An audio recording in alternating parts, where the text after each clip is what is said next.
কারখানার ইউরিয়া প্ল্যান্টের স্টিপার ইউনিটের লেবেল সঠিকভাবে না দেখার কারণে প্ল্যান্ট পরিচালনায় বিঘ্ন ঘটে। ইউরিয়া অপারেশন শাখা হতে হট ওয়াটার তথা স্টিম ফ্লো এর মাধ্যমে লেভেল ট্রান্সমিটারের সেন্সর ক্লিনিং এবং সুষ্ঠুভাবে প্রসেস পরিচালনার চেষ্টা করা হয়, কিন্তু লেভেল সঠিকভাবে শো না করায় ট্রান্সমিটারটি খোলার সিদ্ধান্ত হয়। উল্লেখ্য, স্টিপার ইউনিটের মধ্যে হাই টেম্পারেচার এবং প্রেসারের কার্বামেট সলিউশন থাকে। রাডার ওয়েভ ইলেকট্রোম্যাগনেটিক টাইপের। এখানে আল্ট্রাসনিক ওয়েভ ইউজ করা হয়। সিগন্যাল রিফ্লেকশনের মাধ্যমে ডিস্টেন্স মেজার করা হয়ে থাকে। এজন্য রাডার লেভেল ট্রান্সমিটারের মাধ্যমে সঠিক লেভেল মেজার করা সহজ হয়। রাডার লেভেল ট্রান্সমিটার অনেক ক্ষেত্রে ব্যবহার করা হয়ে থাকে, সাধারণত oil, gas, chemical, water treatment এসব সহ প্রসেস প্ল্যান্ট এবং আরও অনেক বিভিন্ন জায়গায় এটি ব্যবহার করা হয়। সাধারণত হাই টেম্পারেচার এবং হাই ডেনসিটি ও বেশি রেঞ্জের ক্ষেত্রে এই ট্রান্সমিটারের মাধ্যমে সঠিক রিডিং পাওয়া যায় জন্য এর ব্যবহার বেশি।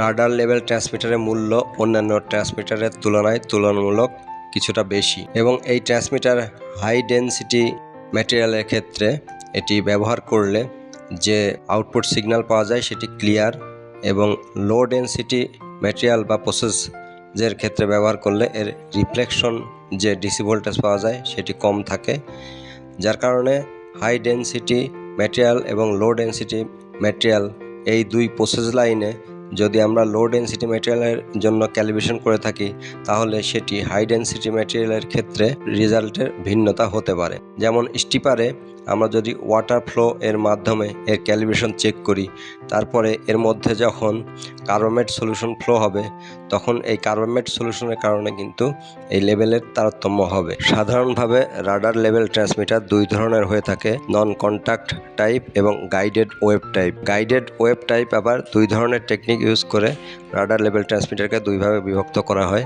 একটি হলো পালস রাডার টেকনিক এবং আরেকটি frequency modulated continuous wave technique অর্থাৎ রাডার টেকনিক। ট্রান্সমিটারটি ভেসেল থেকে ডিসমেন্টেল করার পূর্বে এর যে ইলেকট্রনিক রয়েছে সেটি থেকে এর কানেকশন ওপেন করা হয় এবং তারপর ট্রান্সমিটার খোলা হয়। ট্রান্সমিটারের নাট বোল্টগুলো সবগুলো খোলার পূর্বে এর যে স্টিম জ্যাকেটের কানেকশন রয়েছে সেটি পৃথক করা হয়।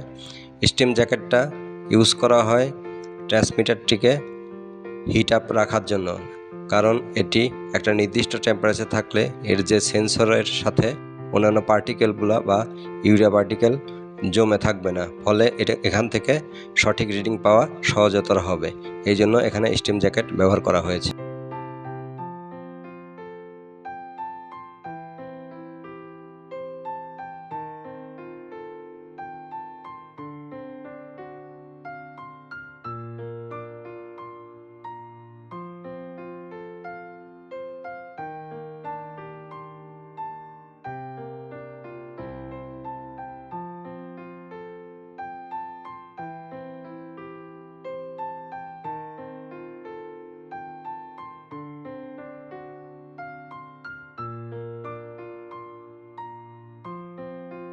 ট্রান্সমিটারটি ভেসেল থেকে আউট করার পর এর সেন্সর ইউনিটে ডার্টি পার্টিকেল দেখা যায়। পরবর্তীতে এটি ল্যাবরেটরিতে টেস্ট করা হয় এবং টেস্টে এটা বায়োরেট ম্যাটেরিয়াল হিসেবে পরীক্ষিত হয়, যেটি 53% ইউরিয়ারই একটি কন্টেন্ট।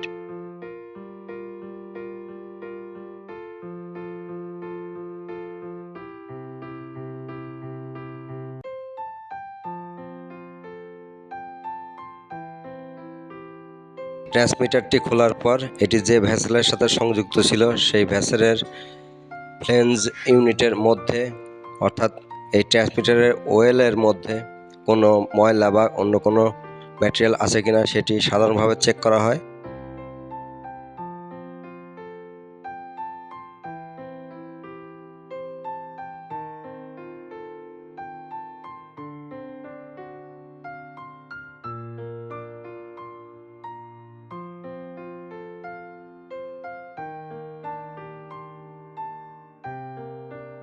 এই ভেসেলটি হট ওয়াটারের ওভারফ্লোর মাধ্যমে এটি ক্লিনিং করা হয়, অর্থাৎ এটা ওভারফ্লো করার পরে এর যে মেজারিং ওয়েল আছে ট্রান্সমিটারের, সেই মেজারিং ওয়েলের মধ্যে দিয়ে এই হট ওয়াটার পাস করে এটি ট্রান্সমিটার যেখানে লাগানো রয়েছে সেই ফ্লেঞ্জ দিয়ে ড্রেন করা হয়। এভাবে আমরা এটা ক্লিনিং কাজ সম্পন্ন করি। স্টিপার ইউনিটের সংযোগকৃত রাডার লেভেল ট্রান্সমিটারটি ভেগাপালস জার্মানির তৈরি, এর মডেল ভেগাপালস 66।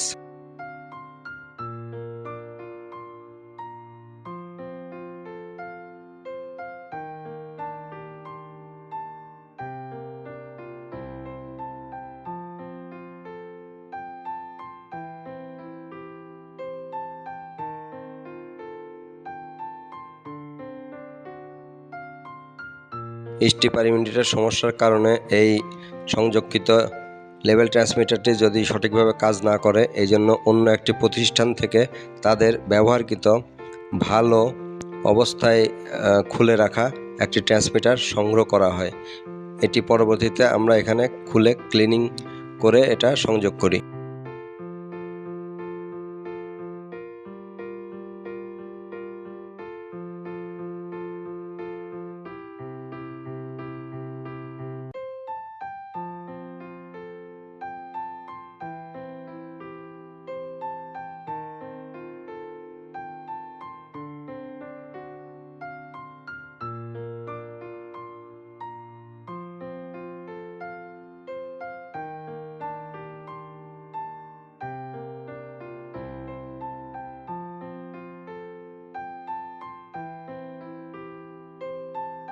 ট্রান্সমিটারটি খোলার পরে এর সেন্সর ইউনিটে যে ডার্টি পার্টিকেল ছিল সেটি খুব সাবধানতার সাথে খোলা হয় এবং ল্যাবরেটরিতে পরবর্তীতে এটা পরীক্ষান্তে বায়োরেট ম্যাটেরিয়াল হিসাবে পরীক্ষিত হয়, যার 53% ইউরিয়া কন্টেন্ট।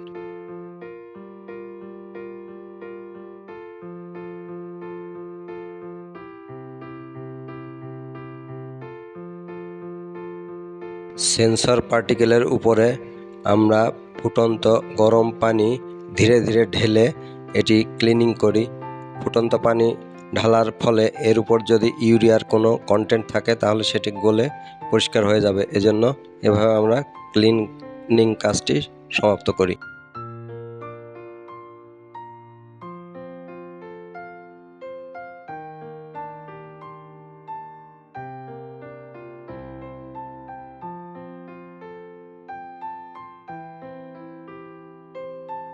ট্রান্সমিটারের সেন্সর ইউনিটটি সিরামিক টাইপের এবং এটি খুবই সফট, এজন্য এর প্রোটেকশনের জন্য একটি প্রোটেক্টিং কভার রয়েছে, যেটি খোলা অবস্থায় এই প্রোটেক্টিং কভার দিয়ে স্টোর অথবা ট্রান্সপোর্টেশন করা হয়।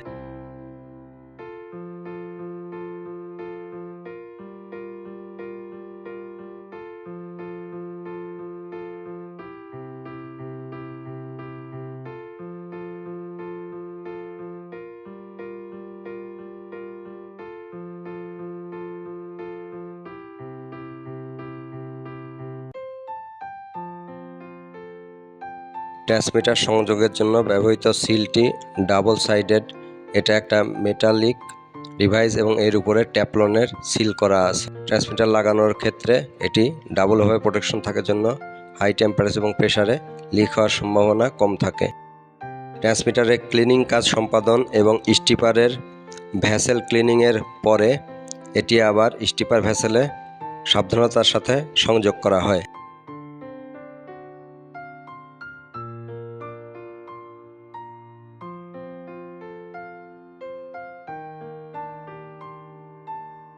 ট্রান্সমিটার কানেকশন সম্পন্ন হওয়ার পরে এর যে ইলেকট্রনিক্সের যে পাওয়ার লাইনের এবং সিগন্যাল লাইনের কেবল, এই কেবল দুটি ইলেকট্রোডের সাথে সংযোগ দেওয়া হয়।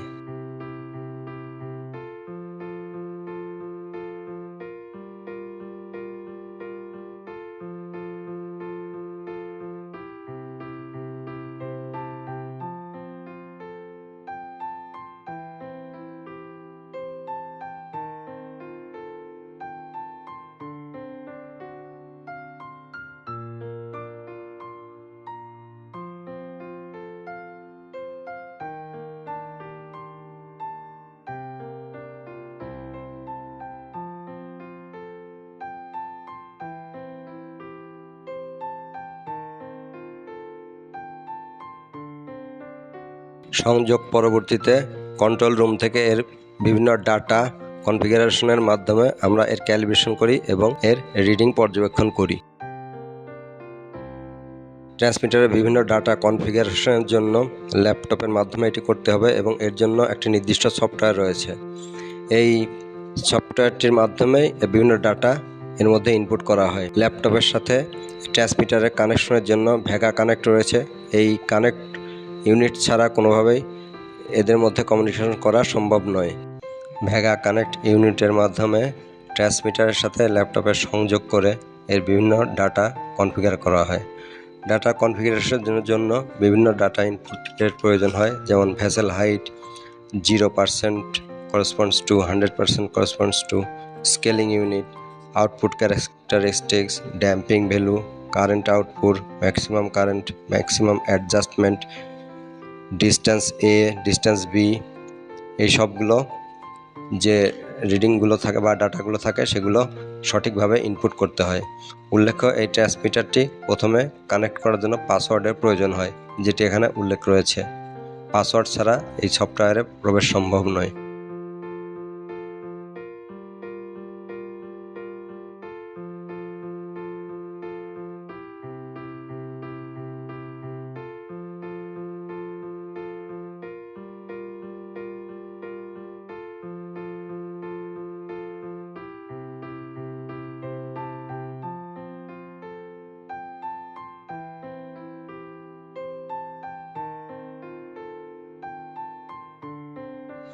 বিভিন্ন ডাটা কনফিগারেশনের পর এটির সিগন্যাল চেক করা হয়।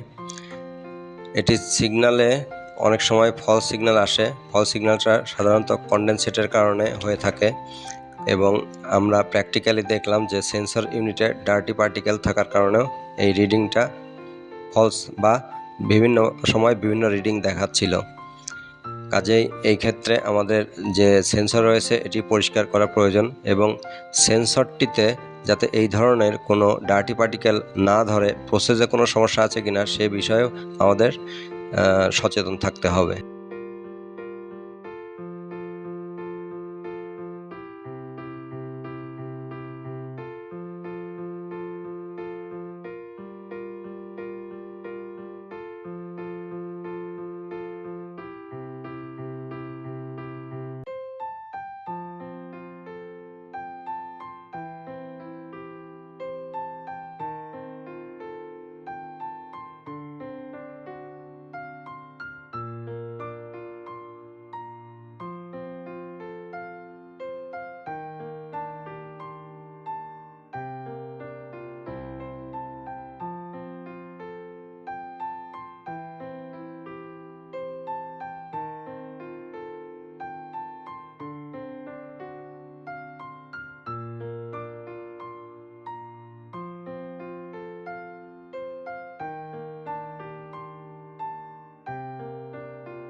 ডাটা সিগন্যাল আউটপুটের সময় ফলস সিগন্যাল থাকলে সেটি আমরা সাপ্রেশন করে এর ক্যালিব্রেট করতে পারি।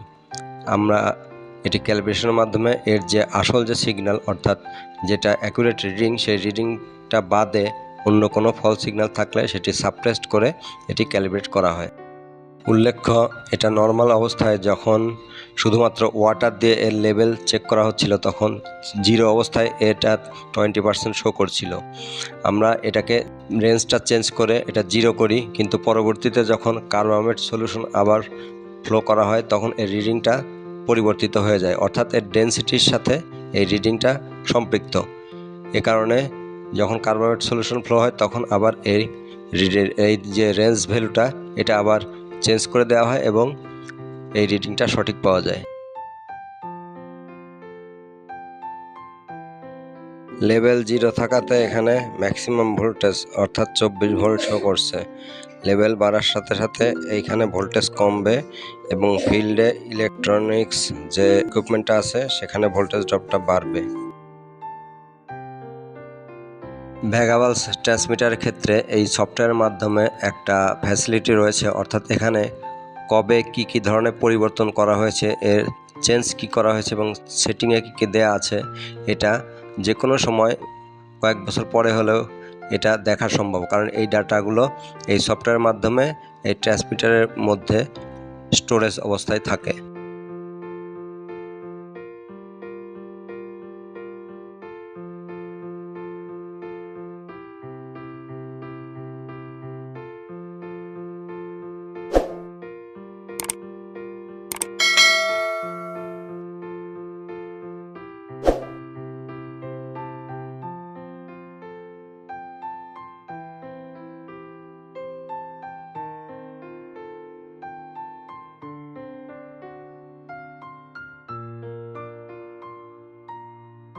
ফাইনালি ট্রাবল শুটিং কাজটি সম্পূর্ণভাবে সম্পন্ন হওয়ার পরে প্রসেস চালু করা হয় এবং এর লেভেল সঠিক থাকায় বর্তমানে প্ল্যান্ট সুষ্ঠুভাবে চালু রয়েছে। প্ল্যান্ট চালুর পরে ডিসিএস প্যানেল থেকে এর বিভিন্ন লেভেলের যে বিভিন্ন রিডিংগুলো দেখা হচ্ছে এবং পাশাপাশি আমরা ভেগা কানেক্টের মাধ্যমে ল্যাপটপ কানেক্ট করে এর যে সিগন্যাল বা এর রিডিং বা এর যে কার্ভ সেখান থেকে আমরা রিডিং চেক করছি।